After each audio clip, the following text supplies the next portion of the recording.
अरे इस दुख को भुलाने के लिए मैंने शराब पी।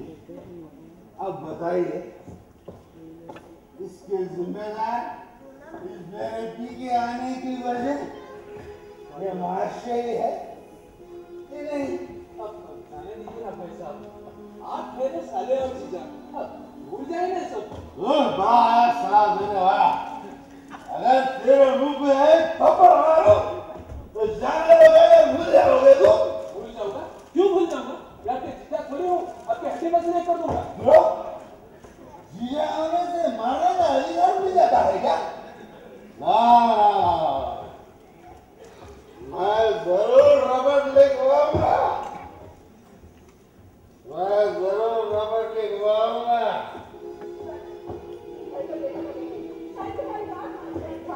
आप लोग पहले दहेज का पैसा देंगे तभी तो मेरी बात मानेंगे भाभी। देख बेटी, जब बेटा ही पुलिस वाला बन जाता है तो हम खुश होते हैं कि वाह अब ये चोरों को पकड़ेगा। मगर ये ही चोर हुआ तो पुलिस की आंखों में धूल झोंक कर बस निकलने पर हम उसे शाबाशी देते हैं। पर ये तो ऐसा नालायक गधा है कि किसी को खुश नहीं कर सकता। कोई हुनर नहीं, हिम्मत नहीं, रिश्वत देने का सामर्थ्य नहीं, किसी को धोखा देने की चालाकी नहीं। अरे कितने दिनों से कह रहा हूँ कि मुझे तिरुपति ले चल, पर नहीं। जन्म देने वाले माँ बाप को 200 रुपए दे नहीं सकता। अरे इस गधे से कहो कि दामाद जी से माफी मांगे। मैं अब कुछ कहना नहीं चाहता। मैं नहीं कहूँगी, तुम अपने पति को समझा। जो गलती इसने की इसके लिए दामाद जी को पैर पकड़कर माफी मांगी हो। तुम उन्हें पहले समझो। अरे पुलिस थाने जाऊं या माफी मांगोगे? अरे मैं तुमसे बात कर रहा हूँ। अरे इतनी लापरवाही है? अरे मुझे क्या समझ रखा है? देखना साले साहब, अरे कभी ना कभी तो तुम्हें मुझसे माफी मांगनी ही पड़ेगी। तब तक के लिए चैन से जीने नहीं दूंगा, चैन से जीने नहीं दूंगा। भूख लगी है, राइट? चल खाना खाकर खाने जाऊंगा।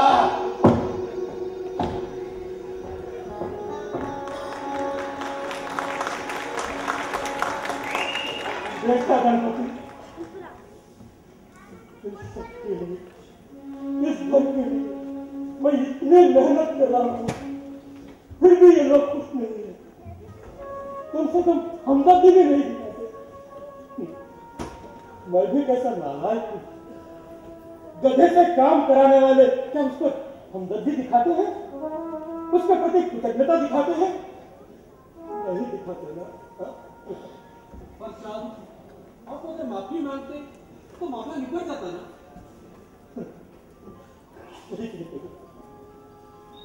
सब कुछ माफी मांगू, बहुत लोगों से माफी मांगू। मेरे जैसे नालायक को जन्म देकर अपनी इच्छाएं ना पूरी कर पाने की वजह से मेरे माँ बाप से माफी मांगनी थी। पैसे उधार लेके बहन की शादी धूमधाम से जरूर की, पर जीजा जी का हर ख्वाहिश ना पूरा कर पाने की वजह से रूठ कर घर में बैठी हुई मेरी बहन से माफी मांगनी थी।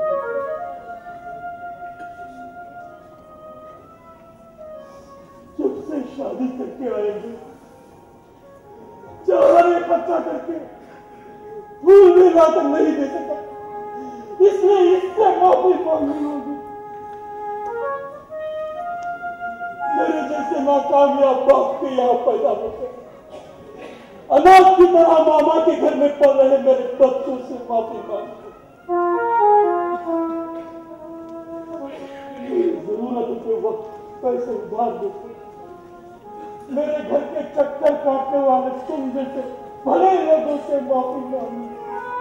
हम सबसे भी ज्यादा जरूरी है एक ऐसे व्यक्ति से माफी मांगना, भगवान से। भगवान से? भगवान से क्यों? लोगों के प्रति शायद इन्होंने गलत जरूर कर दिया होगा, लेकिन भगवान के प्रति इन्होंने ऐसा क्या कर दिया? मेरी बहन जी, असली गलती तो वही हुई होगी। हाँ सर, न जाने किस जन्म में आपने भगवान को कौन सा वरदान मांगा होगा ताकि इस जन्म में गधे की जिंदगी मिली आपको। सही कहते हो। मैं इस भगवान से जरूर पूछूंगा। मैंने जो गलती की उसके लिए भगवान से जरूर माफी मांगूंगा। हे ईश्वर, मेरे इस घोर अपराध को क्षमा करो। अगर तुम्हारा जिंदगी देना नहीं तो जंगल में किसी जानवर का मुझे जन्म दे दो, और कभी भी मच्छर मरने मानव बनकर मुझे पैदा ना हुआ। ऐसा वरदान दो भगवान, वरदान दो। अभी संसार के भवन में पड़कर चक्कर काटते रहना मेरी बस की बात नहीं। कृपा करो भगवान, इस गधे की जिंदगी से मुक्त करो। जी नमस्कार। हाँ हाँ हाँ, ठीक है जी। जी सर, जी सर, ठीक है सर। इसका कौन था? अब बाबूजी का था साहब। मेरे बाबूजी तो यही बैठे हैं। आपकी बाबूजी नहीं साहब, मैडम की बाबूजी। अच्छा, ससुर जी का फोन था, फिर फोन क्यों रख दिया? मैंने नहीं रखा साहब, उन्होंने रख दिया। कहा है कि आप उन्हें फोन कर दे। ठीक है, मैं कर लूंगा।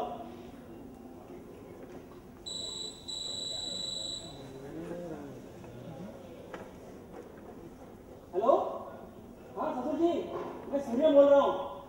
हाँ हाँ हाँ, मैं फोन किया था ना। हाँ हाँ, क्या आप आ रहे हैं? हाँ हाँ ठीक है।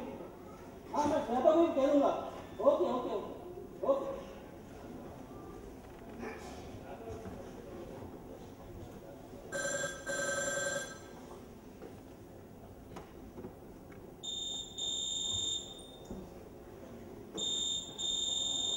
दरवाजे की घंटी बज रही है, आपको सुनाई नहीं देता?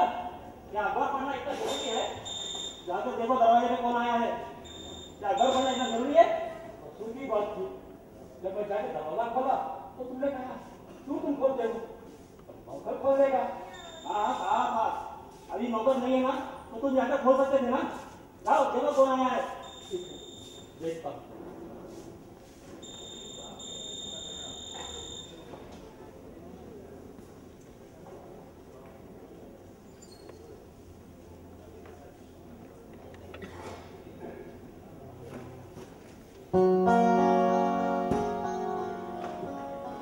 हेलो, हाँ हाँ बोलो, मैं सूर्य प्रकाश बोल रहा हूँ। कौन? अरे यार तू कहाँ से बोल रहा है? अच्छा अच्छा, अरे यार काफी अर्सा हो गया तुझसे मिलकर। कहाँ है आजकल? हाँ हाँ हाँ यार, तेरे घर पर आ जा, बैठकर बातें करेंगे। हाँ हाँ ठीक है ठीक है। पिताजी पिताजी रिटायर हो चुके हैं यार। माँ और पिताजी साथ में रहते हैं। और तुम्हारे पिताजी? और जन्म से?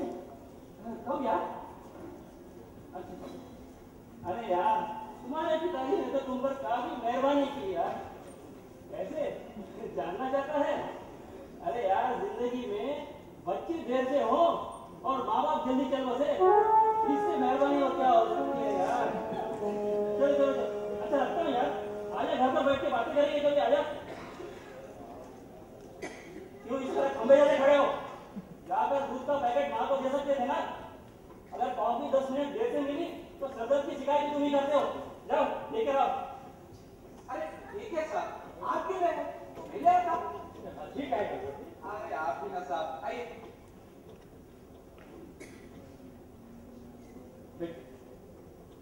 आप यहाँ बैठकर इसको यहाँ किसने फेंका?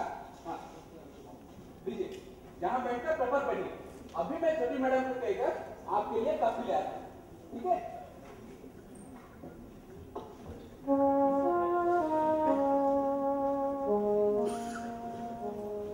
अरे पिताजी, आप हॉल में बैठकर यूं ही अखबार पढ़ते रहते हैं, आपको पता है कितना डिस्टर्बेंस होता है?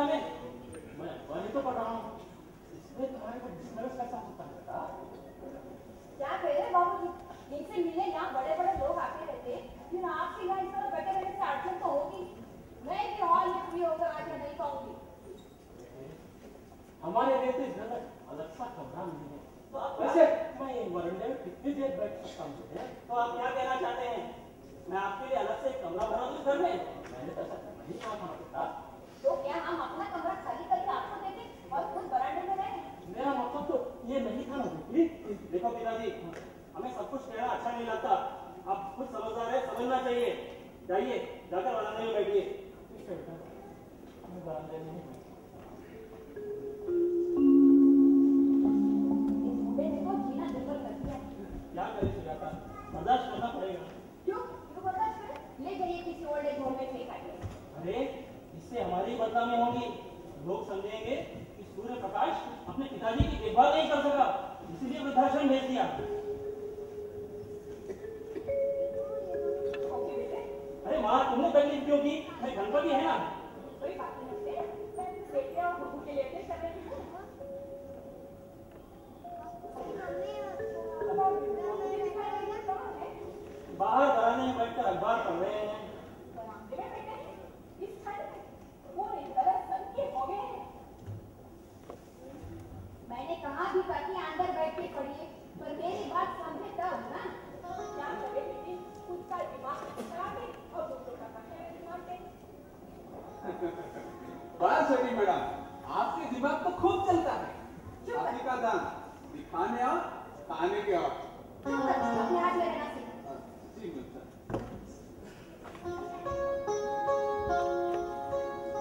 अरे क्या हुआ माँ? तबीयत तो ठीक है? मुझे क्या हुआ? मैं तो भली बन गई हूँ। नहीं, बड़ी कमजोर दिख रही है। और बैठो बैठो। देखो सुजाता, कल माँ को डॉक्टर के पास लेके जाना। हाँ, ले जाऊंगी। मैं डॉक्टर के पास जाकर इसका इलाज करना है। पहले तुम्हारे पिताजी को ले जाओ। कह रहे हैं कि उनके जोड़ों में बहुत दर्द है। अरे जाने दो माँ, पिताजी को डॉक्टर के पास ले जाना बेकार है, क्योंकि वो डॉक्टर की बात मानते कब हैं? फिजूल पैसे खर्च करने के अलावा कोई फायदा नहीं है उनसे। ये क्या कह रहे बेटा? अरे माँ देखो, तुम डॉक्टर के पास तो जरूर चली जाना। अब पिताजी के बारे में बाद में देखिए। ठीक है, चले जाती हूँ।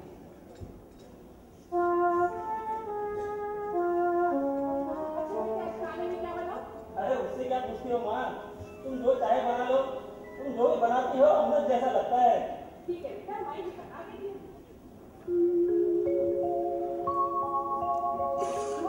आज माँ को बड़ा काम हो रहा है। अरे प्यार नहीं जताऊंगा तो काम कैसे होंगे? मतलब mother is the first and best servant of man. इसीलिए माँ को हमेशा तंदुरुस्त रहना चाहिए, अभी तो वो सारे काम जल्दी जल्दी निपटा सकेगी। The mother is the best father. Father the worst critic in the world. बच्चे चाहे कितने भी बड़े हो जाएं, छोटे बच्चों की तरह उन्हें डांटना, उनकी बातों में छोटे छोटे नुक्स निकालना, यही इनका काम है। इसीलिए कि माँ हमेशा तंदुरुस्त है और पिताजी जाए बाहर में। वाह साहब वाह, क्या बड़ी बात कही आपने। आपकी तो लाख टके की बात कही। आपकी किस्मत अच्छा है तो आपका बेटे यहाँ नहीं है। मुंह बंद कर, अंदर जा। कितनी बार कहा, तो चुप कर, अपनी नौकरी से निकाल दीजिए।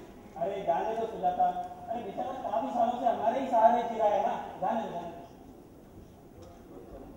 वो तो अलग बात है जी, पर इसकी बकवास तो हमसे यूं ही बर्दाश्त करते रहे। अरे जाने दो ना। अरे हाँ, तुम्हें एक बात कहना ही भूल गया। आज तुम्हारे माँ और पिताजी आ रहे हैं। मम्मी को कौन है? हाँ, वो नया बंगला खरीदा है ना हमने, उसी को देखने आ रहे हैं। हाँ, they are on the way। Okay. लो, वो तो आए गए। There is Sarmati. My babe, how are you? Hi, Dad. Hey, great guy. Hey, how are you?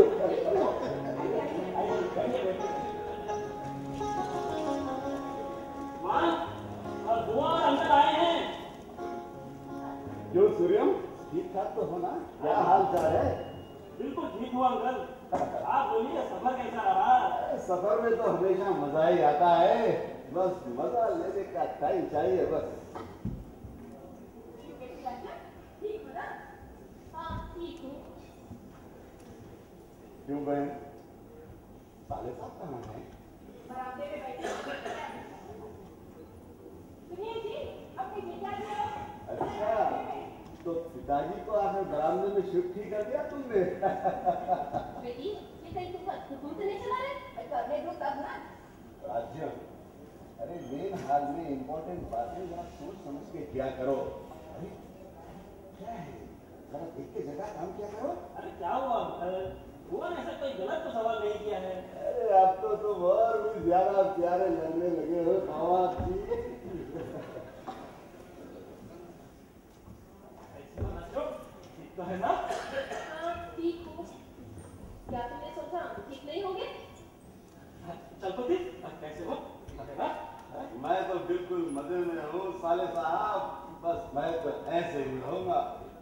बस सिर्फ तुम्हें ही जोड़ों का दर्द, शुगर की बीमारी, बीपी की बीमारी, अगर भगवान ने चाहा तो हार्ट अटैक भी जल्दी हो जाएगा। सच तो हमेशा कड़वा होता है ना बहन। अरे अब मुझे देखो, पत्थर की जैसा ठोस, ये बात कोई बीमारियां हमारा आती नहीं, हटकती नहीं मेरे पास। सोचो तो क्यों? अरे उन्हें पहले से ही, शुरू से ही बुरे कामों की आदत डाल दी है ना, ठोस ठोस कर। तरह तरह के खाने, तरह तरह की शराबें, इन सब की आदत डाल दी ताकि किसी भी बीमारी को रोकने का रेजिस्टेंस पावर इस शरीर में आ जाए। तुम्हारा पति अनुशासन निभा, कोई गलत आदत नहीं डाली, तो सारी बीमारियां शरीर में आकर बस गई। ठीक कहा आपने। अमीरी या बीमारी नसीब की देन होती है। कौन कह सकता है कि किसके हिस्से में क्या आएगा? सच है, इस सच्चाई को जानता नहीं है, इसलिए तुम्हारे पिता ने थोड़ी सी शराब पीकर आने की गलती पर मुझे मारा पीटा। क्या कह रहे हैं अंकल? पिताजी ने आपको पीटा? अरे दामाद जी सुनो, तो इंसान 3 तरह के होते हैं। पहला इंसान वो होता है जिसे दीवार पर दे मारने से गेंद की तरह फिर से वापस आ जाता है। दूसरे मिट्टी के लोंदे के जैसे होते हैं और दीवार पर दे मारने से बस दीवार पर ही चिपक रह जाते हैं। और तीसरे मेरे जैसे पत्थर जैसे लोग, अरे हम तो दीवार में छेद कर देते हैं या फिर 2 टुकड़े होकर जमीन में मिट्टी में मिल जाते हैं। तुम्हारे पिताजी ने सोचा था कि मैं जमीन में मिट्टी में मिल जाऊंगा। अरे मैंने बहुत पैसा कमाया है और तुम्हें दामाद